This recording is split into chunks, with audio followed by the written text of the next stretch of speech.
Hi, ఈ వీడియోలో కొన్ని తెలుగు వాక్యాలు ఇస్తున్నాను.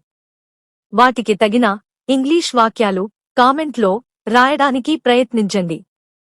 నేను ఈ వీడియో చివరిలోనే ఇంగ్లీష్లో కూడా చెబుతాను. మొదట మీ మనసాక్షి ఒప్పుకోవాలి. వారు మాతో ఘర్షణ పడ్డారు. వారు దాని గురించి నిరసన తెలియజేస్తున్నారు. అతను ప్రభుత్వ ఉద్యోగం గురించి పగటి కలలు కన్నాడు. విద్యార్థులు జ్వరంతో బాధపడుతున్నారు. ఆమె ఆ విషాదం నుండి కోలుకుంటోంది. మనం విజయం కొరకు పాటుపడాలి. మేము వారి నిర్ణయాన్ని వ్యతిరేకించాము. అతను ఆమెకు క్షమాపణ చెప్పాడు. అతను ఆమెను క్షమించాడు. ఇవే వాక్యాలను ఇప్పుడు ఇంగ్లీష్ మరియు తెలుగులో చూద్దాం. మొదట మీ మనసాక్షి ఒప్పుకోవాలి.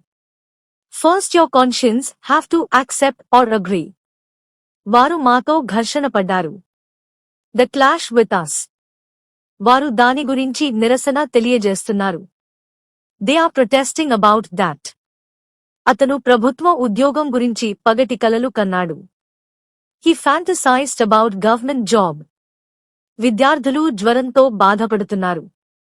Students are suffering from fever. ఆమె ఆ విషాదం నుండి కోలుకుంటోంది. She is recovering from the tragedy. మనం విజయం కొరకు పాటుపడాలి. We have to strive for success. మేము వారి నిర్ణయాన్ని వ్యతిరేకించాము.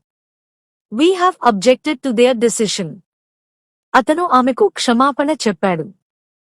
He apologized to her. అతను ఆమెను క్షమించాడు. He apologized her.